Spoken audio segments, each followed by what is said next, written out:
ಅದು ಅಲ್ಲದೆ ನಮ್ಮಲ್ಲಿ ಕೆಲವು ಈಗ ಉದಾಹರಣೆಗೆ ನಮ್ಮ ರೆಡ್ ಕ್ರಾಸ್ ಮಂಗಳೂರಿನ ರೆಡ್ ಕ್ರಾಸ್ ತಗೊಂಡರೆ ನಮ್ಮ ಹತ್ರ ಬ್ಲಡ್ ಬ್ಯಾಂಕ್ ಇದೆ.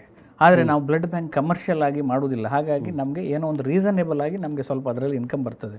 ಅದೇ ಕಮರ್ಷಿಯಲ್ ಆಗಿ ಹೋದರೆ ಇಟ್ ಇಸ್ ಎಕ್ಸಲೆಂಟ್, ಬಟ್ ನಮಗೆ it is not necessary for us. ಈಗ ಉದಾಹರಣೆಗೆ ಲೇಡಿ ಗೋಷನ್ನಿನಲ್ಲಿರುವ ಎಲ್ಲ ಪೇಷಂಟ್ಗಳಿಗೂ ಅಂದರೆ ಸಾಧಾರಣ ತಿಂಗಳಿಗೆ 250ರಿಂದ 300 ಯೂನಿಟ್ ಬ್ಲಡ್ಡನ್ನು ವಿದೌಟ್ ಚಾರ್ಜಿಗೆ ಸಿಂಗಲ್ ಪೈಸೆ ನಾವು ಕೊಡ್ತೇವೆ. ಅದು ನಮಗೆ ಇನ್ಕಮ್ ಅಲ್ಲ. ಹಾಗಾಗಿ we are giving without charge. Even we are never ask any replacement with patient party also. So ಆ ನಿಟ್ಟಿನಲ್ಲಿ ನಮಗೆ ಅಷ್ಟು ಇನ್ಕಮ್ ಬರುತ್ತೆ. ಬರುವಂತ ಅಂದ್ರೆ ಡೊನೇಟ್ ಮಾಡುವಂತ ಬ್ಲಡ್ ಅನ್ನ ಯಾವುದೇ ಒಂದು ಹಣ ತಗೊಳ್ಳದೆ ಇವರು ಸರ್ವಿಸ್ ಚಾರ್ಜ್ ಕೂಡ ಉದಾಹರಣೆ ನೀವು ಪ್ರೈವೇಟ್ ಅಲ್ಲಿ ತಗೊಂಡ್ರೆ ಅವರಿಗೆ ಒಂದು ಸರ್ವಿಸ್ ಚಾರ್ಜ್ ಮಾಡಿಬಿಟ್ಟು ಪ್ಲಸ್ ಅವರು ರಿಪ್ಲೇಸ್ಮೆಂಟ್ ಕೇಳ್ತಾರೆ ಅವ್ರಿಗೆ ಬ್ಲಡ್. ನಾವು ಹಾಗೆ ಮಾಡೋದಿಲ್ಲ. ಹಾಗಾಗಿ ಅದು ಒಂದು. ಇನ್ನೊಂದು, ನಮ್ಮಲ್ಲಿ ಈಗ ನಾವು ಮೆಂಬರ್ಶಿಪ್ ಮಾಡ್ತೇವೆ. ಈಗ ಉದಾಹರಣೆಗೆ ಲೈಫ್ ಮೆಂಬರ್ ಅಂದರೆ 1000 ರೂಪೀಸ್ ಕೊಟ್ಟರೆ ಅವನು ಲೈಫ್ ಮೆಂಬರ್ ಆಗ್ತಾನೆ.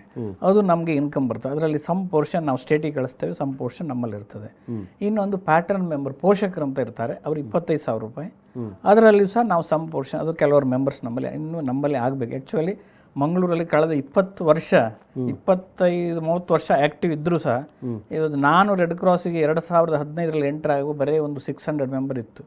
ನಾನಿಲ್ಲ ಮೆಂಬರ್ಸ್ ಆಗಬೇಕಂತ ಹೇಳಿಬಿಟ್ಟು ನಾವು ನಮ್ಮ ರೆಡ್ ಕ್ರಾಸ್ ಆ್ಯಕ್ಟಿವಿಟಿ ನೋಡಿ ಇವತ್ತು 2200ರಿಂದ 300 ಮೆಂಬರ್ ನಮ್ಮ ರೆಡ್ ಕ್ರಾಸಲ್ಲಿ ಮೆಂಬರ್ಸ್ ಇದ್ದಾರೆ.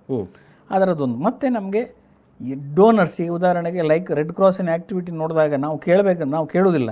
ಸೊ ಈ ಉದಾಹರಣೆಗೆ ನಾನು ಹೇಳಿದೆ ನಿಮಗೆ, ಲಾಸ್ಟ್ ಲಾಕ್ಡೌನಲ್ಲಿ ಈ ಫುಡ್ ಕಿಟ್ ಕೊಡಲಿಕ್ಕೆ ನಾವು ಕೇಳಿದಾಗ ನಮಗೆ 10-15 ಲಕ್ಷ ಅಕೌಂಟಿಗೆ ಟ್ರಾನ್ಸ್ಫರ್ ಆಯಿತು.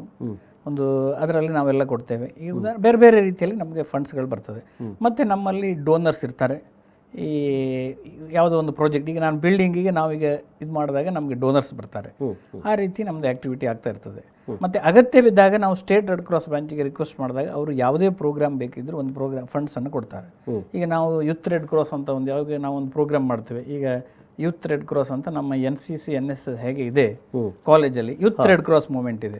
ಅವರಿಗೆ ನಾವು ಏನೋ ಒಂದು ಪ್ರೋಗ್ರಾಮ್ಸ್ ಮಾಡುವಾಗ ಉದಾಹರಣೆಗೆ ನಾವು ಸ್ಟೇಟ್ ಲೆವೆಲ್ ಏನೋ ಒಂದು ಓರಿಯೆಂಟೇಷನ್ ಪ್ರೋಗ್ರಾಮ್ ಮಾಡ್ತೇವೆ ಅಥವಾ